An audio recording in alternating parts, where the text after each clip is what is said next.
My friend Taylor and I often travel together, spending nearly half of the year on our journeys.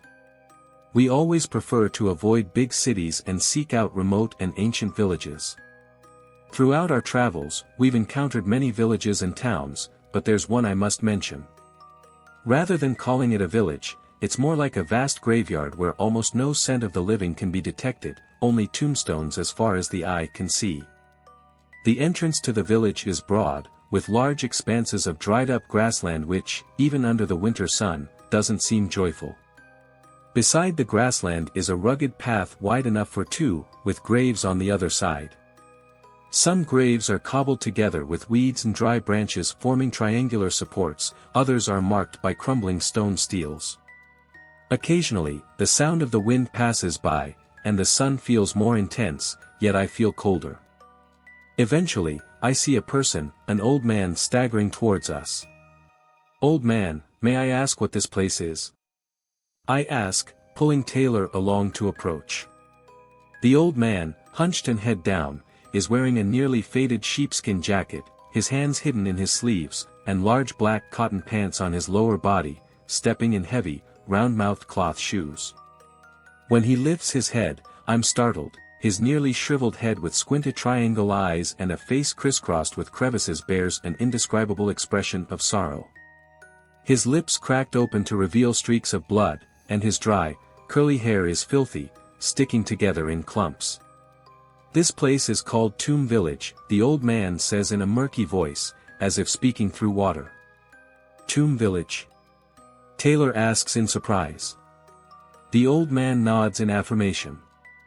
"There are no houses here, only graves, graves for the living, and roads for the dead," the old man explains slowly, then continues to walk forward, leaving a lone shadow under the sunlight on that narrow road.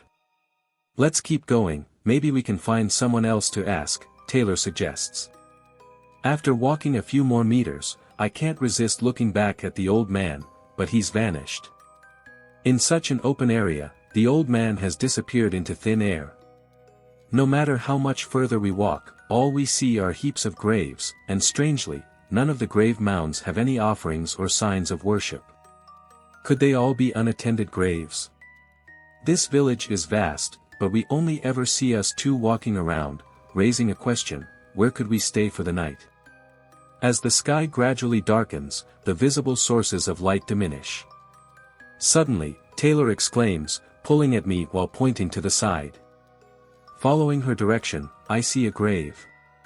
It looks like an ordinary grave marked with a green stone stele and a circular mound behind it, much larger than typical ones. What's unusual, though, is a woman's hand, slender and pale, perhaps not very white, but appearing so against the contrasting night. Soon after, something fluffy emerges, and upon closer inspection, it's a human head. The woman's arms support her upper body, pushing up as if doing a push-up. Despite her frail body, she emerges robustly from the grave. Then, I saw a light, dim and murky, but I was certain it was from a candle rather than being emitted by any living person or animal's eyes. Indeed, the girl pulls out another person, short and plump, holding a candelabrum in hand. It was as if they were playing hide and seek. 3 people emerged from the large grave mound. "Ah, strangers," the girl's voice rang out crisply, sounding delightful like wind chimes, yet carrying an untamed wildness. "Don't make a fuss, lest you startle them," came a calm middle-aged man's voice. He was tall and broad, although his face wasn't clear, he felt as solid as a thick door. The candlelight moved closer. Now I could see them clearly, a young girl and a middle-aged couple, seemingly a family. "Mom, did we scare them?" the girl asked, noticing our silence. She walked over, one hand wrapped around the middle-aged woman's arm, the other covering her mouth as she laughed. The middle-aged woman's hair was neatly tied back, and though her body had become plump, her well-proportioned features suggested she must have been as beautiful as the girl in her youth. The mother chuckled, gesturing slightly reproachfully at the girl but remaining silent. "You're from out of town, aren't you?" "Sorry for startling you, it seems you're unfamiliar with our customs," the middle-aged man said, speaking good Mandarin. I immediately nodded and smiled at him. It's all right, just a bit unusual. Subsequently, the family invited us into their home, the large grave mound. I had never contemplated entering a tomb while alive. The sensation was quite bizarre, and I was even somewhat dazed, wondering if I was alive or dead. The interior was more spacious than I had imagined but round-shaped, like a large cauldron turned upside down. The tomb was about 3 meters high and 4 meters in length and width. Digging such a space must have required considerable effort. The entrance was nearly 2 meters from the inside, and though there was a mound to step on, climbing up was not easy. The walls were very smooth, though made of mud, they remained dry and in a grayish hue, offering a unique ambience, though the air was stuffy and somewhat oppressive. You must be curious why we would willingly live in a grave, the girl said to us with a hearty laugh. She shook her head, and her whole body produced a crisp sound. Listening to her talk was like biting into a sweet, crunchy apple. I took a closer look at her. She was dressed in a deep blue cotton skirt decorated with beautiful patterns and adorned with some silver jewelry, which accounted for the noise. The girl was very pretty, with slightly juvenile features and fair skin. On her wrist, she wore a beautiful silver ornament, although it seemed heavy, leaving a bruise of deep purple on her wrist. "Don't be naughty," the mother pulled her away. The girl seemed reluctant but left anyway. There was another passageway nearby, likely leading to an inner room. I had to duck to go through, suggesting it was the girl's bedroom. This place, which could tentatively be called home, had everything necessary for daily life: tables, chairs, benches, tea, and food.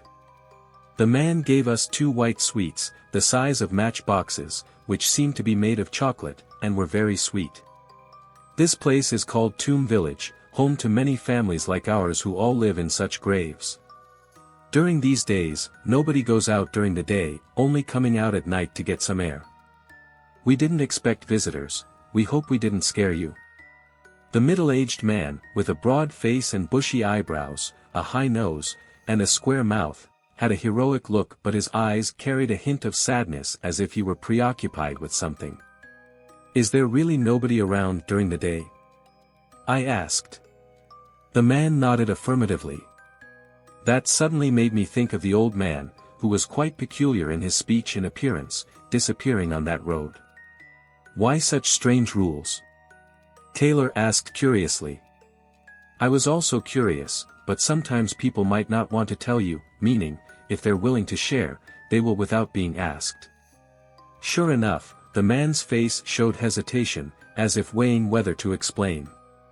He glanced sideways as if checking that the girl was still chatting with her mother, then began slowly, "We have lived in this village for many years now, and no one knows when these rules were established. Legend has it that, a long time ago, the military used to recruit here. The elders, fearing that young men would die on the battlefield, hid them all in graves, leaving only air holes and some food. Those men didn't dare to come out until nightfall, and after surviving, that's how today's village came to be. So, every year at this time, everyone hides in the pre-built graves as a form of remembrance. Plus, it's quite warm here in winter, and over time, it became a habit. People who don't know us often get it wrong, spreading rumors that ours is a ghost village." I uttered an "oh," and the man added that his family actually had their own house, but it was some distance away, about over an hour's walk. I asked the man what "graves for the living, paths for the dead" meant. He was surprised and asked how I knew of it. I didn't tell him the old man had mentioned it, just said I heard it somewhere. "The time is nearly upon us, you'll soon know," he said, then called inside, and the girl and her mother came out. "I'll take you with me, and you'll see what graves for the living, paths for the dead means. You've come at just the right time, this can only be seen once a year," he spoke slowly before climbing out of the grave again. Indeed, outside, several dim lights began to flicker, reminiscent of fireflies. However, given that it was winter and we were by the graves, all semblance of poetry was lost. The lights gradually gathered, and we followed the man, joining what seemed like a congregation of 100 people dressed similarly. There was one elderly man among them, his head bowed, coughing incessantly. Everyone was silent, merely surrounding the elder, slowly moving forward. They all walked on both sides of the path, leaving the elderly man to walk alone in the middle. After an uncertain amount of time, we reached a desolate, not so tall, stone mountain where the path ended. The mountain was peculiar, with many large and small holes at its base, each about a meter high and wide. The depth was unclear, and each hole was sealed with stacked stones. They approached one unsealed hole, into which the elder walked alone. He didn't say anything, moving very slowly. Illuminated by many torches, the night seemed brighter, but the elder's silhouette remained dim. He bent down to enter, sitting inside, while a young man solemnly placed a bottle of water and a bag of food next to him. I still didn't understand what they were doing. Shortly, everyone gathered stones, piling them in front of the elder. They intended to seal the hole, leaving him to die inside. As the elder consumed his last sip of water, his final bite of food, death was all that awaited him. I wanted to intervene, to stop what appeared to be a live burial, when a large hand pulled me back. Turning, I saw it was the girl's father, his expression grim, his face seemingly kneaded by several hands. He strenuously pulled Taylor and me back. On the way back, I demanded an explanation. The man explained slowly, calming my shock and anger, in our village, everyone close to death is taken there. We leave some water and food, seal the entrance, and let them end their days in the hole. This happens to everyone, it will happen to me, to my daughter, so there is no need for your anger or confusion. Last year, at this time, I personally laid my father-in-law to rest there, he said softly, his words barely escaping as his Adam's apple bobbed, while the girl and his wife remained silent. I simply couldn't grasp their custom, when suddenly, I remembered the old man from the day. Because there he was again, not far ahead, still bending and clutching his sleeves, watching us, or rather, the man. He stood on the path the elder, now entombed in the stone cavity, had just traversed. The man saw him, as did the girl and her mother. They all froze in place as the old man slowly approached, and the family began to back away. "Grandfather," the girl seemed agitated, yelling out as she tried to reach him but was held back firmly by her parents. The old man stopped, standing still. "Dad, I am sorry, please don't come for the child," the man suddenly stepped in front of his wife and daughter and said sternly. The elder remained silent, just pointing at the girl being held back by her mother and continued moving slowly, seemingly trying to reach for the girl's hand. "Grandfather, grandfather," the girl cried out, reaching her hand out too, but her parents pulled her away. I quickly stepped forward. As I approached, the old figure slowly backed onto the path and gradually disappeared. The family was visibly shaken, especially the girl, who continued to sob and call out for her grandfather. Back in the grave house, the mother finally managed to calm the girl into sleep. We had no other choice. The man lamented, gripping his hair in anguish while his wife tenderly stroked his broad back, tears brimming in her eyes. "We're so poor we can't even afford our daughter's school fees. She loves to sing, and she sings beautifully, all the children around here love her. But I don't have the means to send her to school, and her grandfather fell ill with an unknown sickness. All the money went into an endless pit without curing him. When we saw he wouldn't make it, I had to kneel before him together with her, begging. I knew this would bring retribution. Those who enter the grave for the living never come out unless they willingly go in, no one can force them. If the villagers find out we asked an elder to enter the grave, we'd be cursed to death and expelled. Our village has always held the elderly in high regard, and the girl's grandfather was also a merchant in his youth, panned for gold, sweat, and bled for our village. He was the most respected of his generation here. When he grew old and sick, unable to speak, he adored his granddaughter. We would never have done this if we had any other choice. When we begged him, he couldn't speak, only pointed incessantly at his granddaughter. So we told the villagers he agreed to enter the living grave himself. When they came to ask, he had to nod his head, albeit with tears streaming down.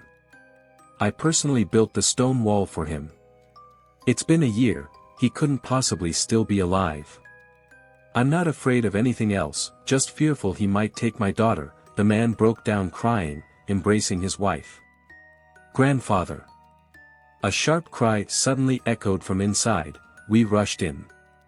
The old figure was there, one hand stroking the girl's head, the other holding her hand, expressionless. I was very worried and even thought about rushing over to rescue the girl. Taylor, however, gripped me tight, shaking her head and gesturing towards the girl. The girl was in tears looking at her grandfather, and I suddenly felt the old man wouldn't harm her. "No, please no," the girl's mother knelt down, and the man followed. The old man didn't speak but removed an ornament from the girl's hand. It turned out to be something movable. He placed the ornament on the edge of the bed and then slowly walked out of the grave. It took a while before the couple got up and hurriedly embraced their daughter, fearing she might be missing something. I picked up the ornament from the edge of the bed and noticed it felt wrong in weight. Pushing it with my hand, I found it was movable. It was hollow inside, filled with what appeared to be sand, but in fact, it was gold dust. The couple looked at the gold in astonishment, then removed other silver ornaments from their daughter, gifts reportedly from the old man to his granddaughter, to find them all filled with gold dust. Then the couple understood why the elder had returned, hugging their daughter and bursting into tears. Every year, the deceased would walk back along that path to their hometown, to see their family, which is why the people of this village would hide in graves at this time, implying the living should not see the dead family members. I asked Taylor why she understood the old man's intentions. Taylor said with a sad face, though the old man's glance was cold, it carried much more reluctance. The next day, we left Tomb Village. The couple went to worship at the place where the old man was buried with their daughter. Perhaps for loved ones, there is never such a thing as hate, only care and understanding. As for that path, perhaps everyone will walk it someday. I will, and so will you.